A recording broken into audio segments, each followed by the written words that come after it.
Chapter 12. What is a miracle? In the first chapter of this book, I talked about magic and separated supernatural magic, casting a spell to turn a frog into a prince, or rubbing a lamp to conjure up a genie, from conjuring tricks, illusions such as silk handkerchiefs turning into rabbits, or women being sawn in half. Nobody nowadays believes in fairy tale magic. Everybody knows that pumpkins turn into coaches only in Cinderella. And we all know that rabbits come out of apparently empty hats only by trickery. But there are some supernatural tales that are still taken seriously, and the events they recount are often called miracles. This chapter is about miracles, stories of supernatural happenings that many people believe, as opposed to fairy tale spells, which nobody believes, and conjuring tricks, which look like magic, but we know are faked. Some of these tales are ghost stories, spooky urban legends, or stories of uncanny coincidence. Stories like, I dreamed about a celebrity whom I hadn't thought about for years, and the very next morning I heard that he died in the night. Many more come from the hundreds of religions around the world, and these in particular are often called miracles. To take just one example, there is a legend that, about 2,000 years ago, a wandering Jewish preacher called Jesus was at a wedding where they ran out of wine. So he called for some water and used miraculous powers to turn it into wine. Very good wine, as the story goes on to tell us. People would laugh at the idea that a pumpkin could turn into a coach, and who know perfectly well that silk handkerchiefs don't really turn into rabbits, are quite happy to believe that a prophet turned water into wine, or, as devotees of another religion would have it, flew to heaven on a winged horse. Rumor, coincidence, and snowballing stories. Usually when we hear a miracle story, it's not from an eyewitness, but from somebody who heard about it from somebody else, who heard it from somebody else, who heard it from somebody else's wife's friend's cousin, and any story passed on by enough people gets garbled. The original source of the story is often itself a rumor that began so long ago and has become so distorted in the retelling that it is almost impossible to guess what actual event, if any, started it off. After the death of almost any famous person, hero or villain, stories that somebody has seen them alive start rushing around the globe. This was true of Elvis Presley, of Marilyn Monroe, even of Adolf Hitler. It's hard to know why people enjoy passing on such rumors when they hear them, but the fact is that they do, and that is a big part of the reason why rumors spread. Here's a recent example of how such a rumor gets started. Soon after the popular singer Michael Jackson died in 2009, an American television crew was given a guided tour of his famous mansion called Neverland.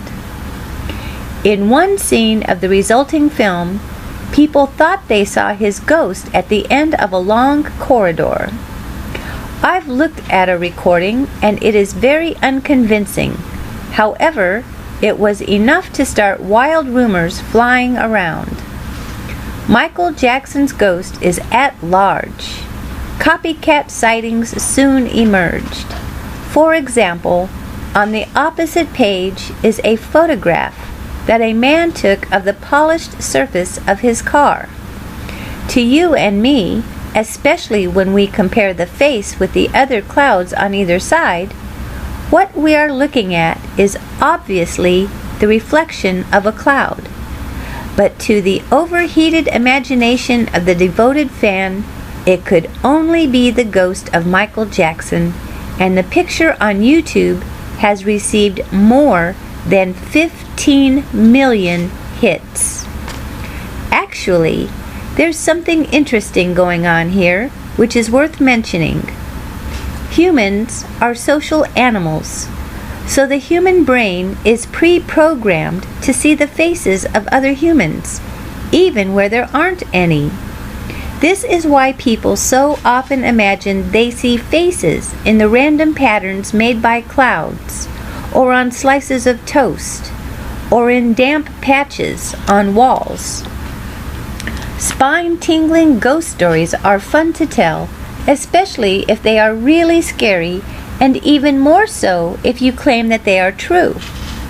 When I was 8, my family lived briefly in a house called Cuckoo's, about 400 years old, with wonky black Tudor beams. Not surprisingly, the house had a legend about a long-dead priest hidden in a secret passage.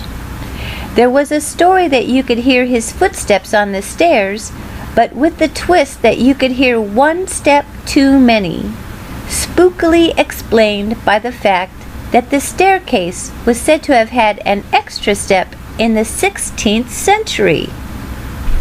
I remember the pleasure I took in passing the story on to my school friends. It never occurred to me to ask how good the evidence was. It was enough that the house was old, and my friends were impressed. People get a thrill from passing on ghost stories. The same applies to miracle stories. If a rumor of a miracle gets written down in a book, the rumor becomes hard to challenge, especially if the book is ancient. If a rumor is old enough, it starts to be called a tradition instead, and then people believe in it all the more. This is rather odd, because you might think they would realize that older rumors have had more time to get distorted than younger rumors that are close in time to the alleged events themselves. Elvis Presley and Michael Jackson lived too recently for traditions to have grown up, so not many people believe stories like Elvis seen on Mars. But maybe in 2,000 years' time. What about those strange stories people tell of having a dream about somebody they haven't seen or thought of for years, then waking up to find a letter from that person waiting on the doormat? Or waking up to hear or read that the person died in the night? You may have had such an experience yourself. How do we explain coincidences like that? Well, the most likely explanation is that they really are just that, coincidences, and nothing more. The key point is that we only bother to tell stories when strange coincidences happen, not when they don't.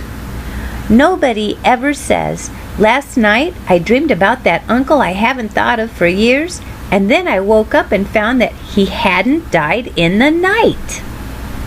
The more spooky the coincidence, the more likely the news of it will spread. Sometimes it strikes a person as so remarkable that he fires off a letter to the newspaper. Perhaps he dreams, for the first time ever, of a once famous but long forgotten actress from the distant past, then wakes to discover that she died in the night. A farewell visit in a dream. How spooky! But just think for a moment what has actually happened. For a coincidence to be reported in a newspaper, it only has to be experienced by one person among the millions of readers who might write to the paper. If we just take Britain alone, about 2,000 people die every day, and there must be 100 million dreams every night. When you think of it like that, we'd positively expect that from time to time, somebody will wake up and discover that the person they had been dreaming of had died in the night. They are the only ones who would send their stories to the papers. Another thing that happens is that stories grow in the telling and retelling. People enjoy a good story so much that they embellish it to make it a bit better than it was when they heard it. It is such fun giving people goose pimples that we exaggerate the story just a little to make it a bit more colorful. And then the next person to pass the story on exaggerates a bit more, and so on. For example, having woken up to find that a famous person had died in the night, you might make inquiries to discover exactly when she died. The answer might come back, "Oh, it must have been approximately 3 a.m. Then you work out that you could well have been dreaming about her somewhere around 3 a.m. And before you know where you are, the approximately and the somewhere around get left out of the story as it does the rounds until it becomes, she died at exactly 3 a.m. and that is exactly the moment when my cousin's friend's wife's granddaughter was dreaming about her." Sometimes we can actually pin down the explanation of a weird coincidence. A great American scientist called Richard Feynman tragically lost his wife to cancer, and the clock in her room stopped at precisely the moment she died. Goose pimples! But Dr. Feynman was not a great scientist for nothing. He worked out the true explanation. The clock was faulty. If you picked it up and tilted it, it tended to stop. When Mrs. Feynman died, the nurse needed to record the time for the official death certificate. The sick room was rather dark, so she picked up the clock and tilted it towards the window in order to read it. And that was the moment at which the clock stopped. Not a miracle at all, just a faulty mechanism. Even if there had been no such explanation, even if the clock spring really had wound down to a stop at exactly the moment when Mrs. Feynman died, we shouldn't be all that impressed.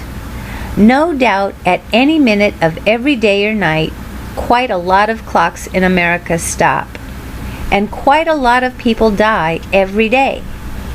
To repeat my earlier point, we don't bother to spread the news that my clock stopped at exactly 4:50 p.m. and, would you believe it, nobody died. One of the charlatans I mentioned in the chapter on magic used to pretend he could restart watches by the power of thought. He would invite his large television audience to go and fetch any old broken-down watch in the house and clutch it in their hand while he tried to start it remotely with the power of thought.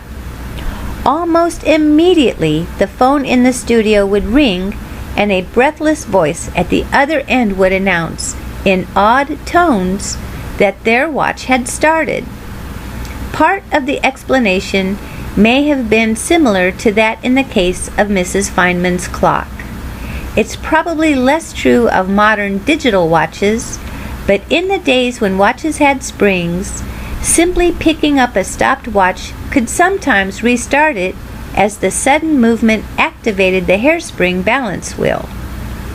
This can happen more easily if the watch is warmed up and the heat from a person's hand can be enough to do that. Not often, but it doesn't have to be often when you have 10,000 people all over the country picking up their stopped watches, perhaps shaking them and then clutching them in warm hands. Only one of the 10,000 watches has to start in order for the owner to phone through the news in great excitement and impress the entire television audience. We never hear about the 9,999 watches that didn't restart. A good way to think about miracles. There was a famous Scottish thinker in the 18th century called David Hume, who made a clever point about miracles. He began by defining a miracle as a transgression or breaking of a law of nature. Walking on water, or turning water into wine, or stopping or starting a clock by the power of thought alone, or turning a frog into a prince would be good examples of breaking a law of nature. Miracles like that would be very disturbing indeed to science for the reasons I gave in the chapter on magic. Disturbing if they ever happened, that is. So how should we respond to stories of miracles? This was the question Hume turned to, and his answer was the clever point I mentioned. If you want to know Hume's actual words, here they are, but you have to remember that he wrote them more than 2 centuries ago, and English style has changed since then. No testimony is sufficient to establish a miracle unless the testimony be of such a kind that its falsehood would be more miraculous than the fact which it endeavors to establish. Let me try to put Hume's point into other words. If John tells you a miracle story, you should believe it only if it would be even more of a miracle for it to be a lie, or a mistake, or an illusion. For example, you might say, I would trust John with my life. He never tells a lie. It would be a miracle if John ever told a lie. That's all well and good, but Hume would say something like this. However unlikely it might be that John could tell a lie, is it really more unlikely than the miracle that John claims to have seen? Suppose John claimed to have watched a cow jump over the moon. No matter how trustworthy and honest John might normally be, the idea of his telling a lie or having an honest hallucination would be less of a miracle than a cow literally jumping over the moon. So you should prefer the explanation that John was lying or mistaken. That was an extreme and imaginary example. Let's take something that really happened to see how Hume's idea might work in practice. In 1917, 2 young English cousins called Frances Griffiths and Elsie Wright took photographs which they said were of fairies. Above is one of their photographs of Elsie posing with her fairies. You might think that the photograph is an obvious fake, but at the time, when photography was still quite a new thing, even the great author Sir Arthur Conan Doyle, creator of the famously unfoolable Sherlock Holmes, was taken in by it, and so were quite a lot of other people. Years later, when Frances and Elsie were old women, they came clean and admitted that the fairies were nothing more than cardboard cutouts. But let's think like Hume and work out why Conan Doyle and the others should have known better than to fall for the trick. Which of the following 2 possibilities do you think would be the more miraculous if it were true? 1. There really were fairies, tiny people with wings, flitting about among the flowers. 2. Elsie and Frances were making it up and faking the photographs. It's really no contest, is it? Children play make-believe all the time, and it is so easy to do. Even if it were hard to do, even if you felt that you knew Elsie and Frances very well, and they were always completely truthful girls who would never dream of playing a trick, even if the girls had been given a truth drug and had sailed through a lie detector test with flying colors. Even if this all added up to its being a miracle if they told a lie, what would Hume say? He would say that the miracle of their lying would still be a smaller miracle than the fairies they claimed to show actually existing. Elsie and Frances didn't do any serious harm with their prank, and it is even rather funny that they managed to fool the great Conan Doyle. But such tricks by young people are sometimes no laughing matter, to put it mildly.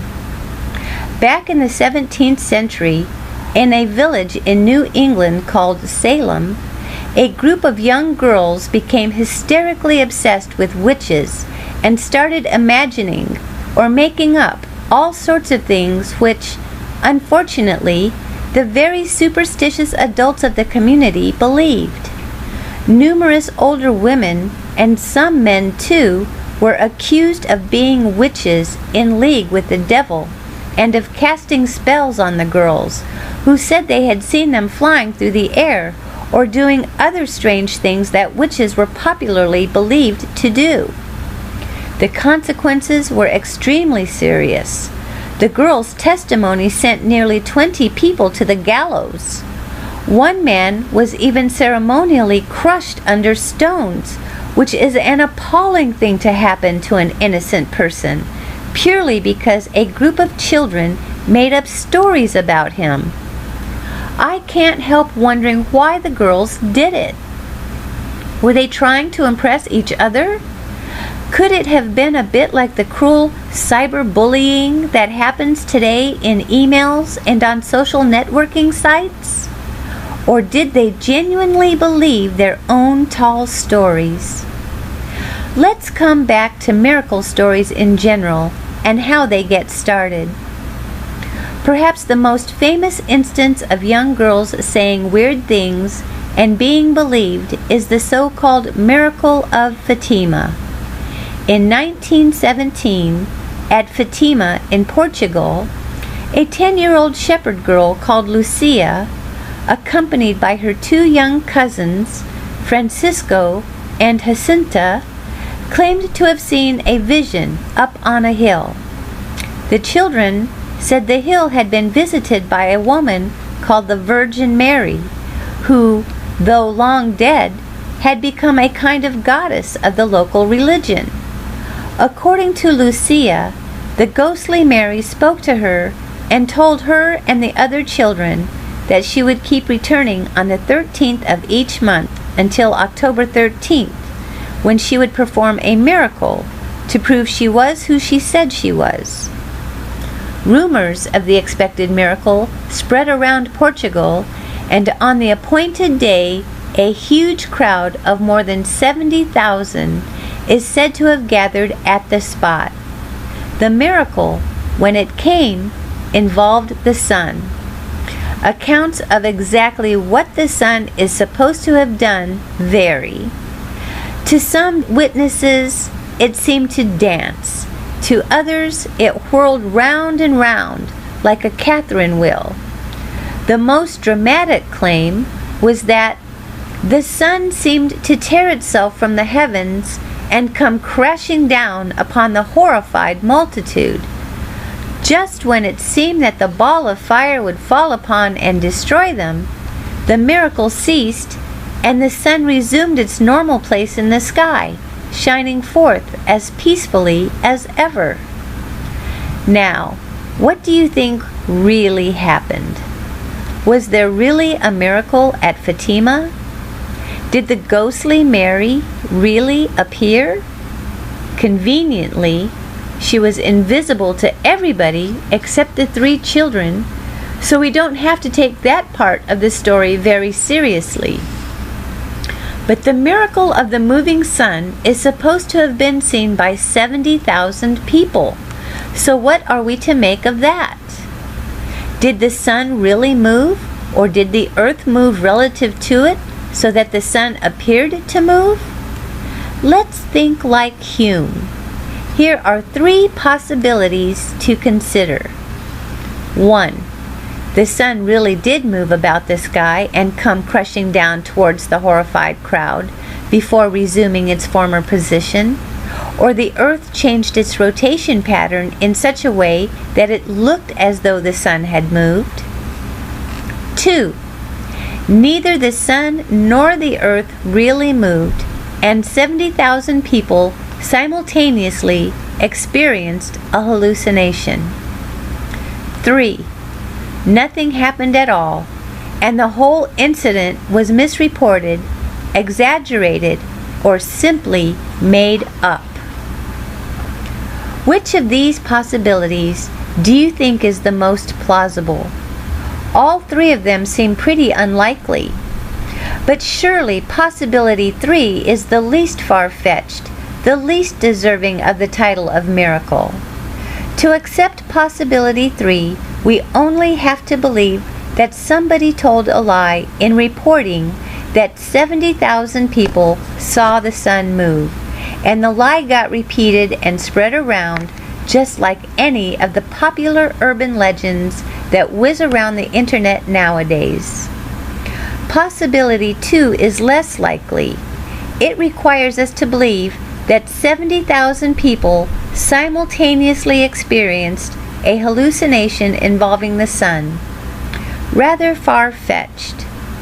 But however unlikely, almost miraculous, possibility 2 may seem, even that would be far less of a miracle than possibility 1.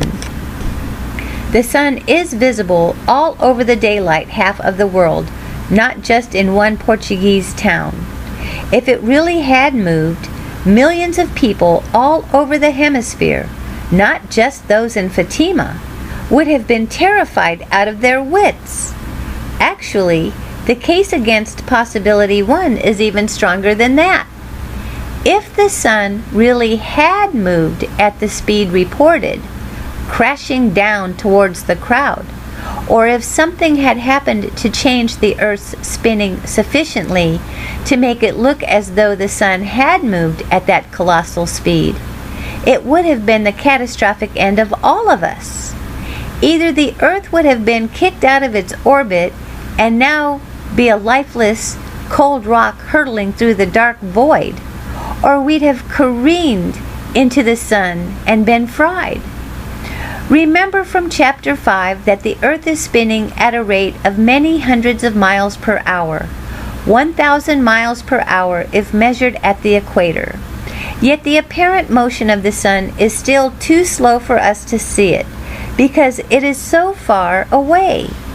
If sun and earth suddenly moved relative to one another fast enough for a crowd to see the sun crashing down towards them, the real movement would have to be thousands of times faster than usual, and it literally would be the end of the world. It was said that Lucia told her audience to stare at the sun. This is an extremely stupid thing to do, by the way, because it could permanently damage your eyes. It also could induce a hallucination that the sun was wobbling in the sky. Even if only one person hallucinated or lied about seeing the sun move and told somebody else, who told somebody else, who told lots of other people, each of whom told lots of other people, that would be enough to start a popular rumor. Eventually, one of those people who heard the rumor would be likely to write it down. But whether or not that's actually what happened is not what matters for Hume. What matters is that, however implausible it might or might not be for 70,000 witnesses to be wrong, it is still far less implausible than for the sun to have moved in the way described. Hume didn't come right out and say miracles are impossible.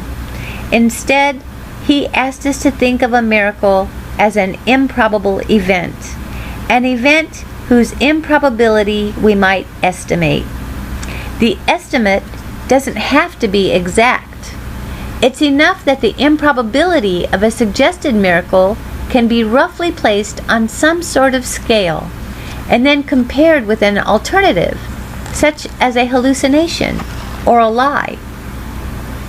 Let's go back to that game of cards I talked about in the first chapter. You remember we imagined that 4 players were each dealt a perfect hand. Pure clubs, pure hearts, pure spades, pure diamonds.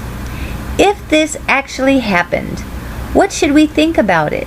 Again, we can write down 3 possibilities. 1. There has been a supernatural miracle perpetrated by some wizard or witch or warlock or god with special powers who violated the laws of science in such a way as to change all the little hearts and clubs and diamonds and spades on the cards so that they were perfectly positioned for the deal. 2. It is a remarkable coincidence. The shuffling just happened to produce this particular perfect deal. 3.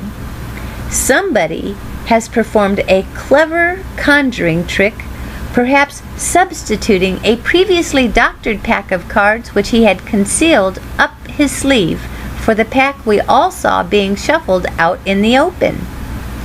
Now, what do you think, bearing in mind Hume's advice?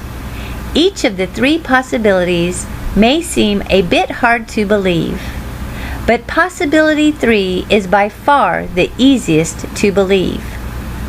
Possibility 2 could happen, but we have calculated how unlikely it is, and it is very unlikely indeed.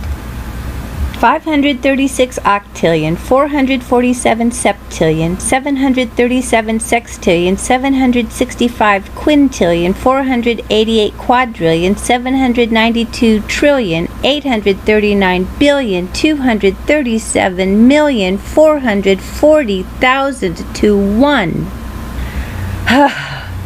We can't calculate the odds against possibility 1 as precisely as that, but just think about it.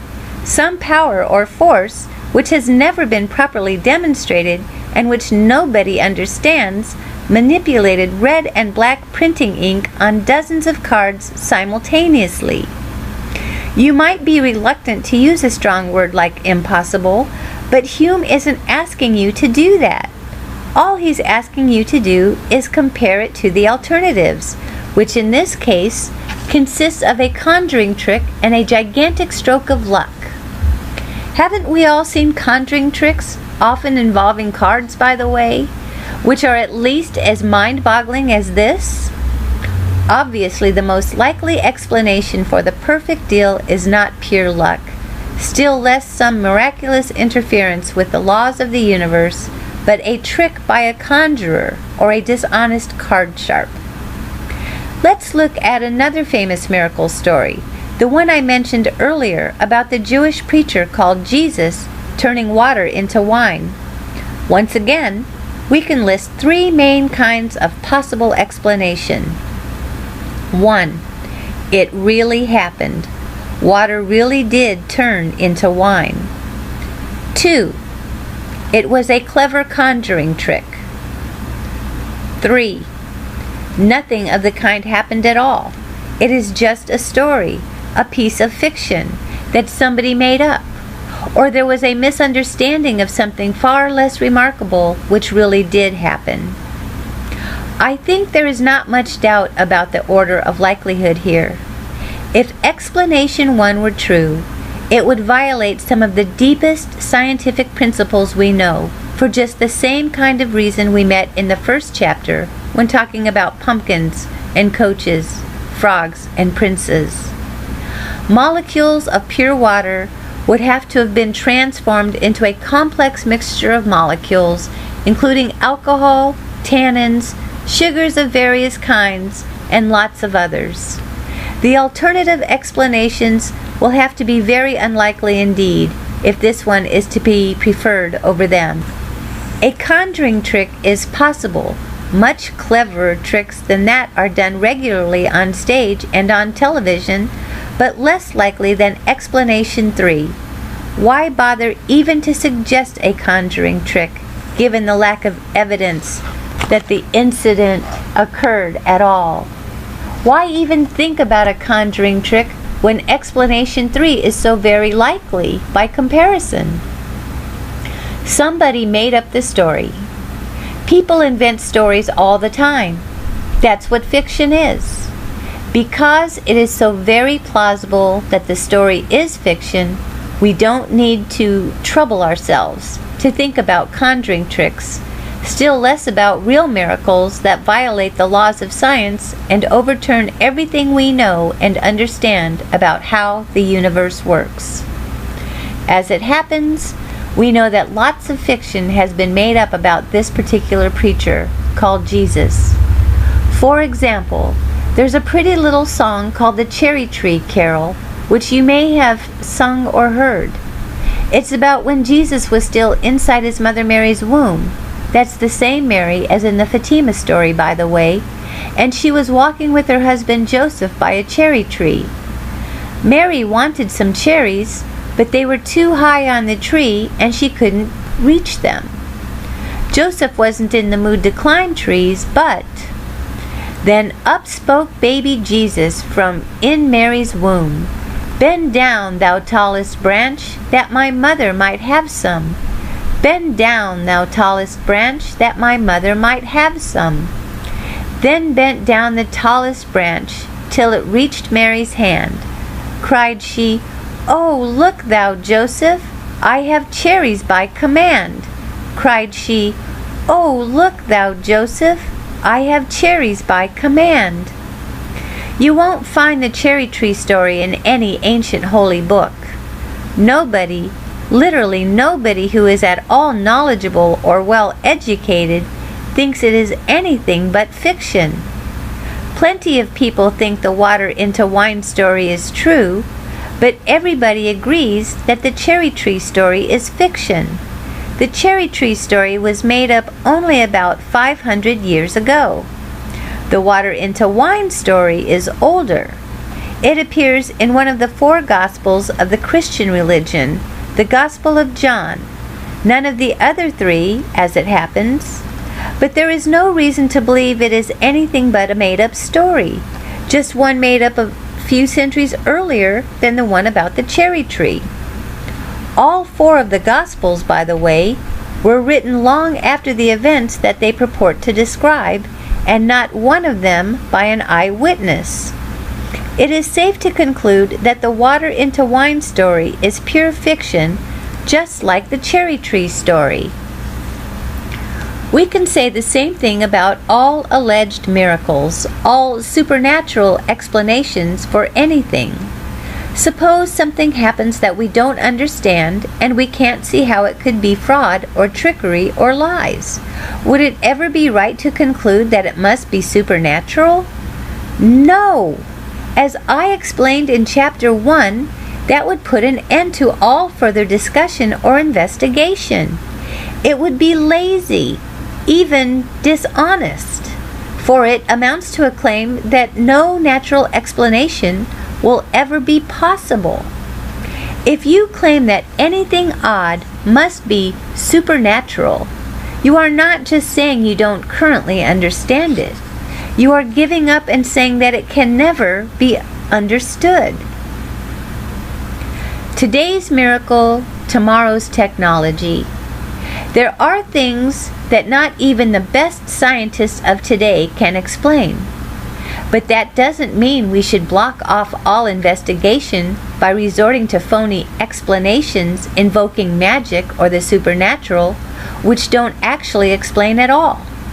Just imagine how a medieval man, even the most educated man of his era, would have reacted if he had seen a jet plane, a laptop computer, a mobile telephone, or a sat-nav device. He would probably have called them supernatural, miraculous. But these devices are now commonplace, and we know how they work, for people have built them, following scientific principles. There never was a need to invoke magic or miracles or the supernatural, and we now see that the medieval man would have been wrong to do so. We don't have to go back as far as medieval times to make the point. A gang of Victorian international criminals, equipped with modern mobile phones, could have coordinated their activities in ways that would have looked like telepathy to Sherlock Holmes.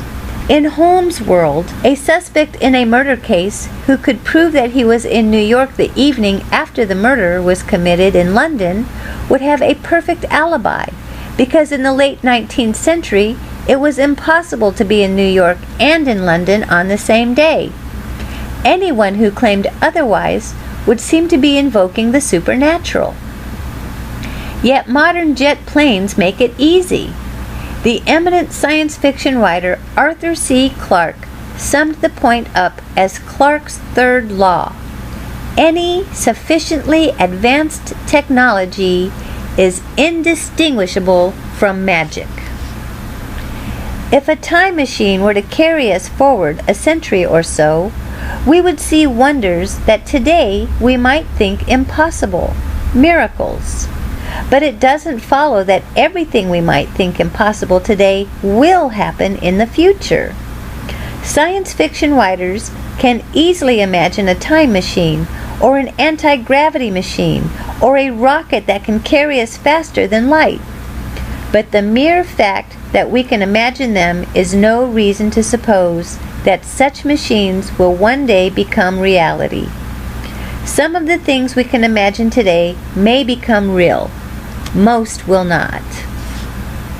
The more you think about it, the more you realize that the very idea of a supernatural miracle is nonsense. If something happens that appears to be inexplicable by science, you can safely conclude one of two things. Either it didn't really happen, the observer was mistaken, or was lying, or was tricked, or we have exposed a shortcoming in present-day science.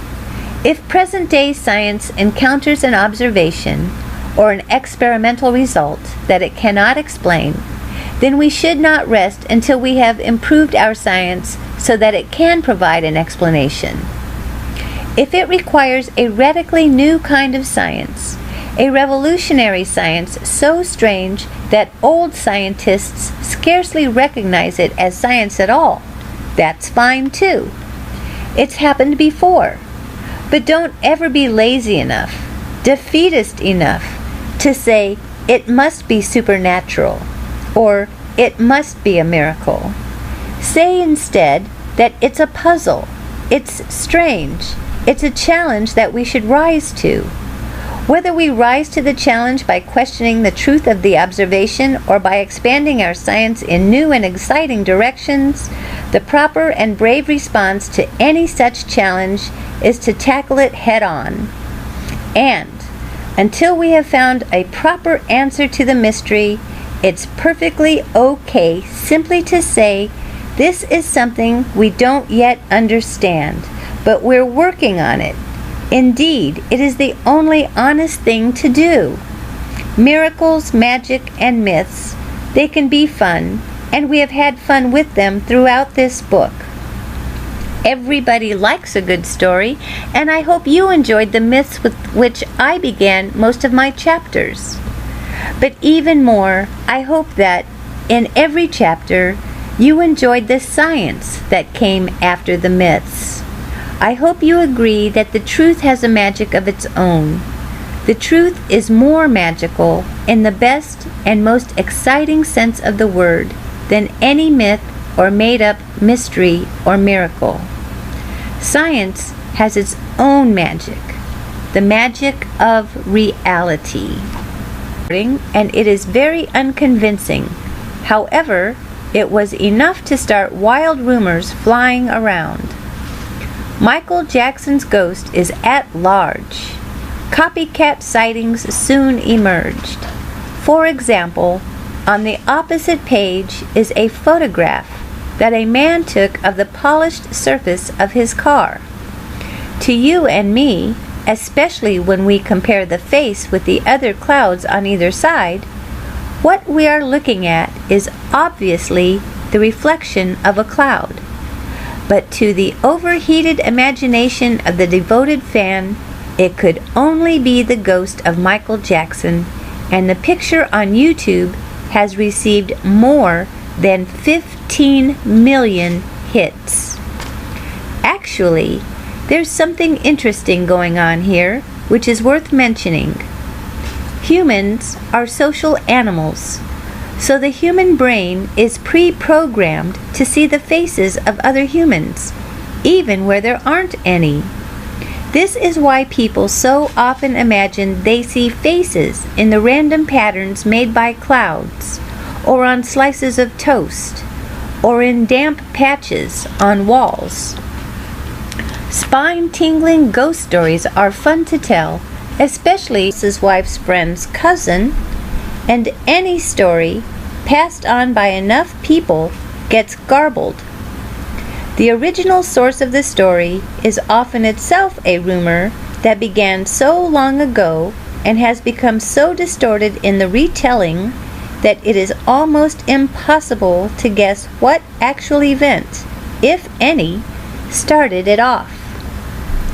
After the death of almost any famous person, hero or villain, stories that somebody has seen them alive start rushing around the globe. This was true of Elvis Presley, of Marilyn Monroe, even of Adolf Hitler. It's hard to know why people enjoy passing on such rumors when they hear them, but the fact is that they do, and that is a big part of the reason why rumors spread. Here's a recent example of how such a rumor gets started. Soon after the popular singer Michael Jackson died in 2009, an American television crew was given a guided tour of his famous mansion called Neverland. In one scene of the resulting film, people thought they saw his ghost at the end of a long corridor. I've looked at a recording if they are really scary, and even more so if you claim that they are true. When I was 8, my family lived briefly in a house called Cuckoo's, about 400 years old, with wonky black Tudor beams. Not surprisingly, the house had a legend about a long-dead priest hidden in a secret passage. There was a story that you could hear his footsteps on the stairs, but with the twist that you could hear one step too many, spookily explained by the fact that the staircase was said to have had an extra step in the 16th century. I remember the pleasure I took in passing the story on to my school friends. It never occurred to me to ask how good the evidence was. It was enough that the house was old, and my friends were impressed. People get a thrill from passing on ghost stories. The same applies to miracle stories. If a rumor of a miracle gets written down in a book, the rumor becomes hard to challenge, especially if the book is ancient. If a rumor is old enough, it starts to be called a tradition instead, and then people believe in it all the more. This is rather odd, because you might think they would. I dreamed about a celebrity whom I hadn't thought about for years, and the very next morning I heard that he died in the night. Many more come from the hundreds of religions around the world, and these in particular are often called miracles. To take just one example, there is a legend that, about 2,000 years ago, a wandering Jewish preacher called Jesus was at a wedding where they ran out of wine. So he called for some water and used miraculous powers to turn it into wine. Very good wine, as the story goes on to tell us. People would laugh at the idea that a pumpkin could turn into a coach, and who know perfectly well that silk handkerchiefs don't really turn into rabbits, are quite happy to believe that a prophet turned water into wine, or, as devotees of another religion would have it, flew to heaven on a winged horse. Rumor, coincidence, and snowballing stories. Usually when we hear a miracle story, it's not from an eyewitness, but from somebody who heard about it from somebody else, who heard it from somebody else, who heard it from somebody else. Chapter 12. What is a miracle?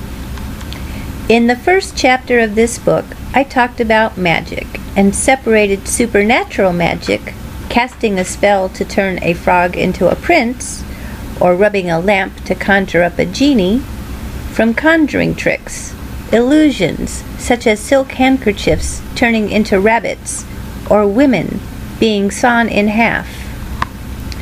Nobody nowadays believes in fairy tale magic. Everybody knows that pumpkins turn into coaches only in Cinderella. And we all know that rabbits come out of apparently empty hats only by trickery. But there are some supernatural tales that are still taken seriously, and the events they recount are often called miracles. This chapter is about miracles, stories of supernatural happenings that many people believe, as opposed to fairy tale spells, which nobody believes, and conjuring tricks, which look like magic, but we know are faked.